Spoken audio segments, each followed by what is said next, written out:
A seafood scandal. I'm Jason Horton. I'm Rebecca Lieb. And this is Ghost Town.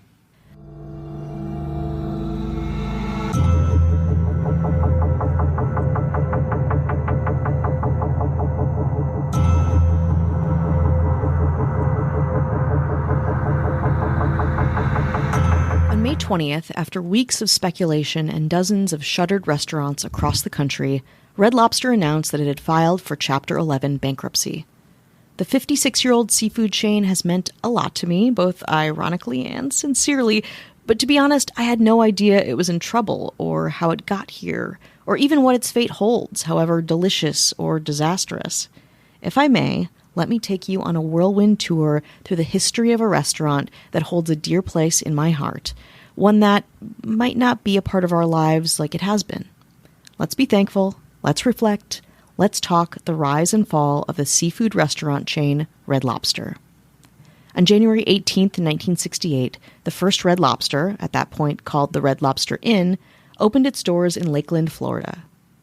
The brainchild of entrepreneurs Charlie Woodsby and Bill Darden, investors in Howard Johnson, who realized seafood sold really well, Red Lobster Inn soon dropped the inn, and the place thrived. Darden thought that if he could make it work in rural inland Florida, he could make it work anywhere. So at that point, the, quote, harbor for seafood lovers expanded into the South, with 4 other full-service, family-friendly restaurants. Red Lobster's mission was to serve, quote, delicious, high-quality seafood at affordable prices, and the public loved it. Quote, in most of Middle America, you couldn't get decent seafood. Red Lobster brought it to the masses. Jonathan Mays, the editor-in-chief at Restaurant Business, told CNN, Red Lobster was part of this casual dining revolution. In 1970, the Red Lobster restaurants were doing so well that General Mills took notice. Their first foray into the restaurant industry, GM made Darden and Woodsby an offer they couldn't refuse, one that included making Darden an executive within their larger company. General Mills put tons of resources into Red Lobster, allowing it to expand across the U.S. and transforming the business into one of the first nationwide seafood restaurant chains. By 1978, Red Lobster had expanded to 236 restaurants and had made a total of $291 million in sales. By 1985, Red Lobster had almost 400 locations around the U.S. and $834 million in sales. It's not nothing to note that during that time, Darden and GM also had another great success with a little Italian chain called Olive Garden.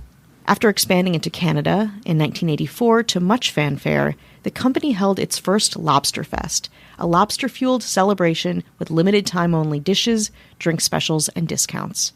As you might imagine, this was also a huge hit. The annual event celebrated lobster by releasing new and limited-time-only dishes. But I want to make note of another memorable dish from Red Lobster in the 70s and 80s. Not as appetizing. It was their fake scallops, a scallop-like substance made from whitefish slurry baked in sheet pans. The cooks would then cut out individual, quote, scallops with small cookie cutters. And that's not even Red Lobster's biggest misstep, not by a long shot. We'll get there, I promise. But first, a huge win. In 1992, one of the chain's most beloved items was born, the Cheddar Bay Biscuit. Developed by then Red Lobster's development head turned current Applebee's head culinary developer, deep breath, Kurt Hankins, the biscuits were an unholy cross between Texas toast and French bread, plus garlic and cheese. They were initially called, quote, freshly baked hot cheese garlic bread, served to people waiting for their tables in the restaurant's lobbies. But after such a positive response, Red Lobster decided to serve them tableside. 5 years after their launch, they were christened the Cheddar Bay Biscuit. And if you can believe it, and I'm sure you can, a 2017 statistic says that the restaurant baked nearly 1 million biscuits every day. And if you're wondering, no, there is no geographical place called Cheddar Bay. On March 29, 1994, Red Lobster founder Bill Darden died after an extended illness at the age of 75. As a note, don't know what that illness was, if you are wondering. In 1995, after Darden's passing, General Mills restricted its restaurant division and changed its name to Darden Restaurants Incorporated. Red Lobster and Olive Garden both remained under the Darden restaurant umbrella for almost 20 years. That is, until 2001. In December of 2001, Darden Restaurants reported in a press release that Red Lobster had, quote, its 16th consecutive quarter of same-restaurant sales gains, making $534.9 million in sales for the quarter, an increase over the previous year. Joe R. Lee, then Darden Restaurants CEO and chairman, said in that same press release, quote, Red Lobster and Olive Garden enjoyed same-restaurant sales growth that once again surpassed the casual dining industry average. Always experimenting with promotional deals, in the summer of 2003, Red Lobster introduced the Endless Snow Crab promotion, an all-you-can-eat snow crab experience for a mere $22.99. Of course, we Americans dug in. And what the restaurant assumed would happen, that people might stop eating crab at some point, didn't. Not only did the company underestimate the appetite of the American consumer, but all the shell cracking meant the customers spent more time tableside, which created increased waiting times and more chaotic restaurants. And that's not all. The ill-timed promotion was launched amid higher-than-average wholesale crab leg prices. It was just overall bad business, and this endless snow crab promotion cost the company a reported $3.3 million in profits, inciting the chain's then-president, Edna Morris, to step down. It also reportedly cost Red Lobster another loss of $405.9 million in stock value after investors began repeatedly selling off their shares. The crab red wedding summer of 2003 ended up being what restaurant business called, quote, one of the biggest marketing blunders in industry history. So Red Lobster took a pause and regrouped. It soon announced a limited-time shrimp deal, a much more affordable crustacean to make all you can eat, and it put Red Lobster back into making money and not losing it. The brand also made updates to its restaurants, adding wood-fire grills and a new restaurant design inspired by, quote, the historic fishing village of Bar Harbor, Maine. For many restaurants, the 2008 recession hit hard, and Red Lobster was no exception. GM put pressure on Darden restaurants to turn away from the brand, citing that Olive Garden's sales were outperforming Red Lobster's. So Darden restaurants also invested in new concepts, including chains like Longhorn Steakhouse, Capitol Grill, and Yard House. At this point, however, Red Lobster was no longer the crown jewel of the company. 6 years later, Darden Restaurants sold Red Lobster to Golden Gate Capital for $2.1 billion. To finance the deal, Golden Gate sold off Red Lobster's real estate holdings to a separate company called American Realty Capital Properties, and then immediately leased the restaurants back. The next year, Red Lobster bought back some sites, but many of its restaurants were suddenly strapped with added rent expenses. According to Jonathan Mays, quote, the thing that private equity does is just unload assets and monetize assets. And so they effectively paid for the purchase of Red Lobster by selling the real estate, he says. Quote, it'll probably be fine generally, but there's going to come a time in which your sales fall, your profitability is challenged, and your debt looks too bad. And then suddenly those leases are going to look awfully ugly. This quick real estate unloading was really the foundation of the chain's current bankruptcy, despite what you might hear about a certain, and still damning, last-ditch effort at all-you-can-eat shrimp. More after the break. Hi, hello, how are you? Hello. How are you doing? How's it going out there? Oh. Is it going good out there? Is it going bad out there? Yeah. Pick one. Only one. What is good? What is bad? Mm, In the 80s, bad was good. bad's good. Good is bad. Yeah. Now, I don't know. It's like, good is bad? Yeah. Bad is good? It's just malaise. Yeah. Just, Well, we want to say hello to anyone who's listening, supporting us, spreading the good word of Ghost Town. Thank you. Thank you very, very much. Thank you. We got to go all in on our government. Yeah, we do. Got to go all in on those mayors. Mm-hmm. They used to helm the ship on many chain restaurants that have fallen by the wayside. Sure. It's a shame, too. It really is. But we're gonna celebrate them and their restaurants. Oh, let's do it. It's not Friday night without going to a bar/restaurant. Yeah, you'd think the owner's name is Gerald Bennigan at Bennigan's, which I liked. I thought Bennigan's was good. It was decent. It Yeah, was they good, had decent. margs. They had a thing which a Monte Cristo Yeah. sandwich or whatever, something like that. Monte Had Cristo. like powdered sugar on it. I think it was French toast with ham inside of Something it? like that, yeah. Which I'm not a huge ham person, but I remember trying it It's once good. it was there. And apparently people were like, I don't need it or want it. Oh. But let me tell you something. For a time, Ashley Matson made it happen. Hello.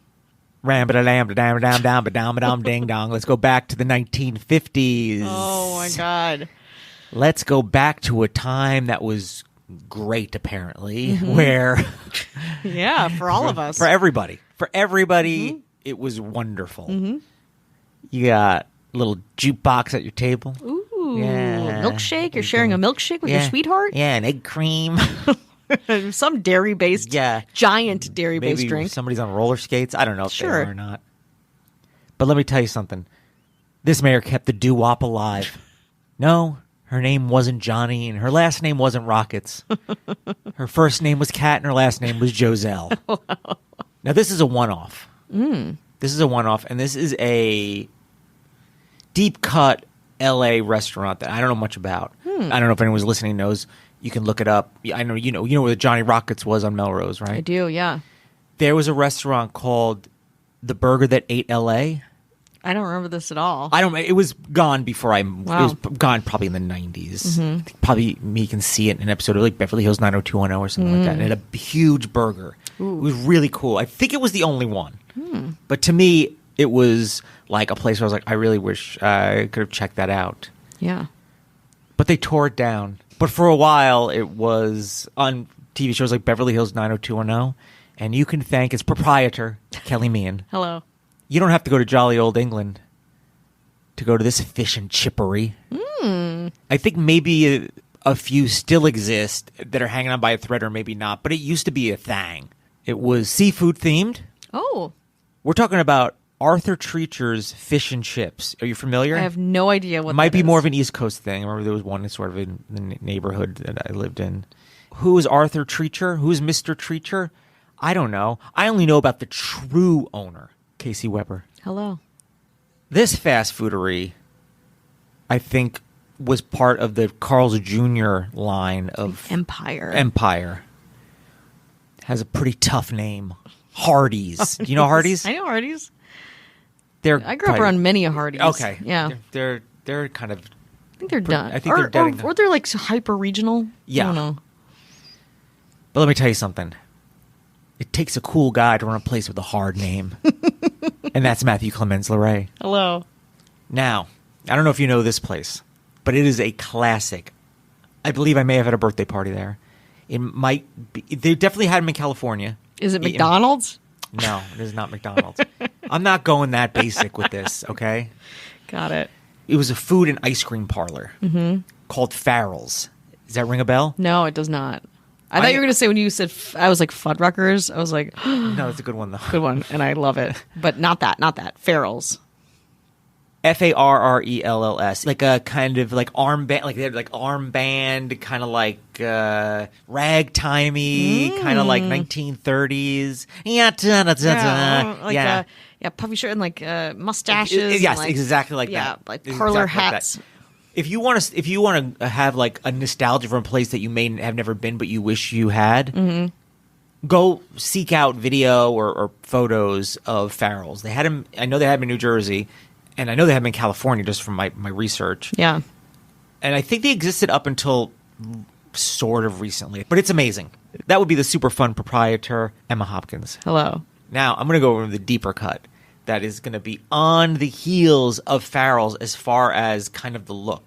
We're going to go 1970s, 1980s steakhouse. Might be an East Coast thing. I don't know. People listening, you might be like, no, there was one in Topeka. You idiot. And I would be an idiot because I didn't do my research, but I know it from the East Coast. And I remember the face of it, not the true, we're going to find out who the true person behind it is. The face of it was a guy named Charlie. And he kind of was like a bigger guy, and he might have had suspenders, and he might have had a mustache. Remember, steakhouses are very kind of like, it's the old world, you know? Because they're like, we don't like future. They're like, we are rooted in the past, Yes. in time and space and tradition, and all their staff are like 4,000 years old. But it's a chain. Okay. Another place maybe you want to look up for a little nostalgia for something you may have never known. Beefsteak Charlie's. Ring a bell? Great name, though. Great name. Great name. Wish you did. You could thank Marissa Rothermel. Hello. And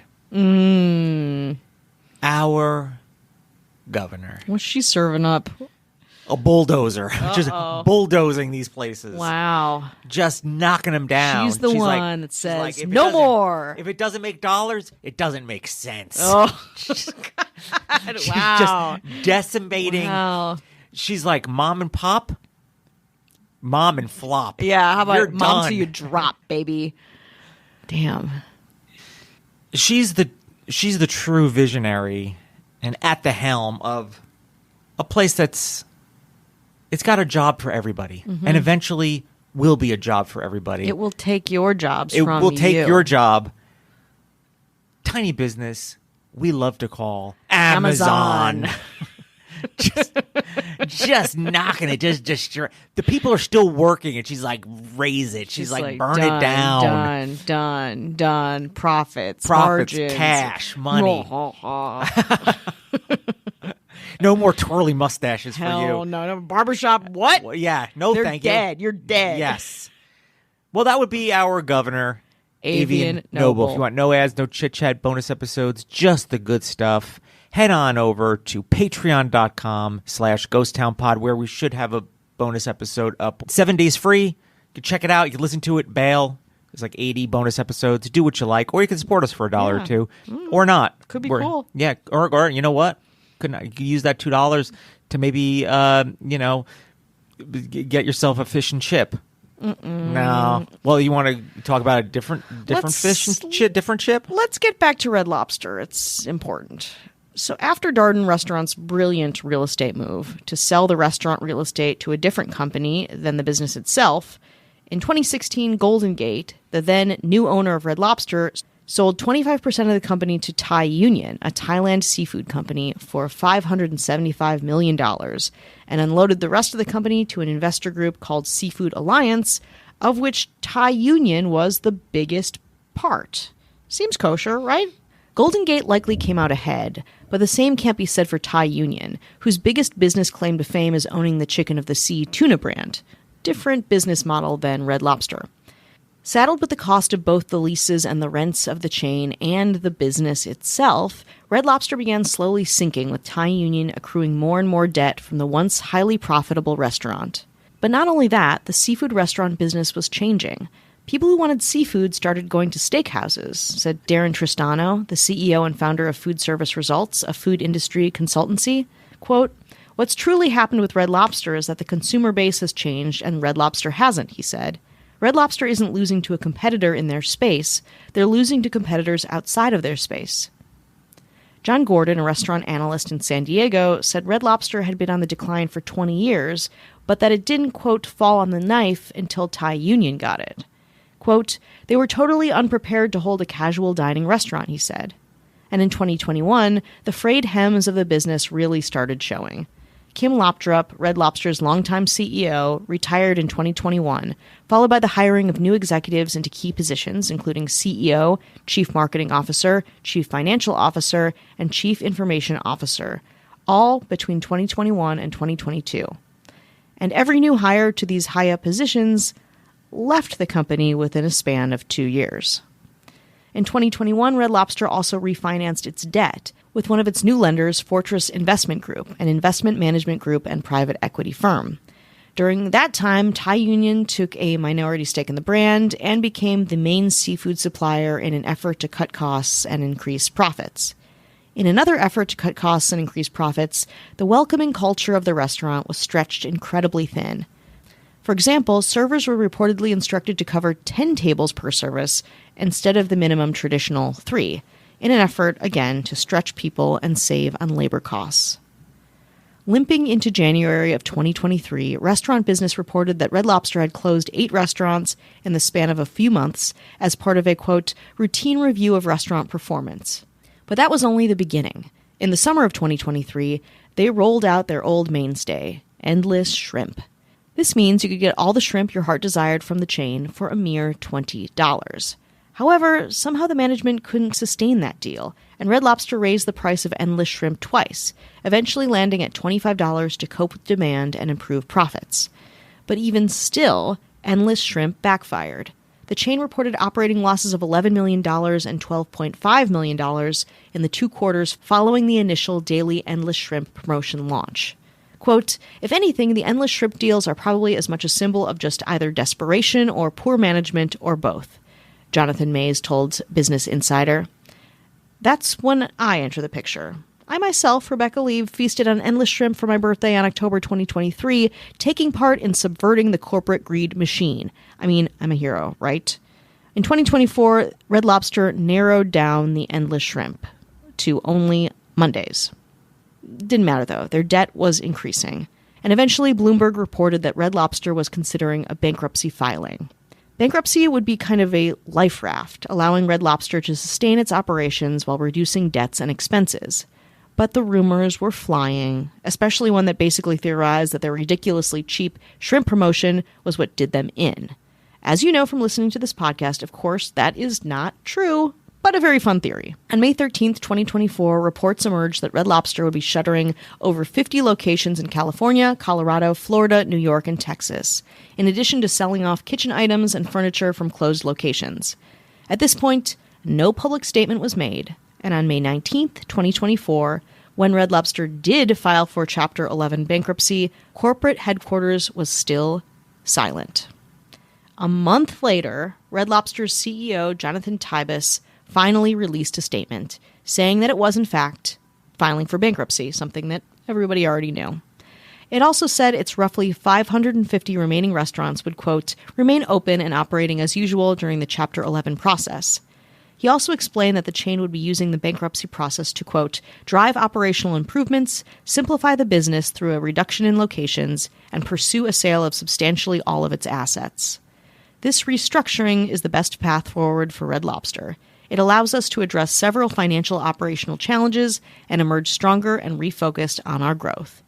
The reality was, according to filings, that Red Lobster had an estimated $1 billion to $10 billion in liabilities owed to over 100,000 creditors.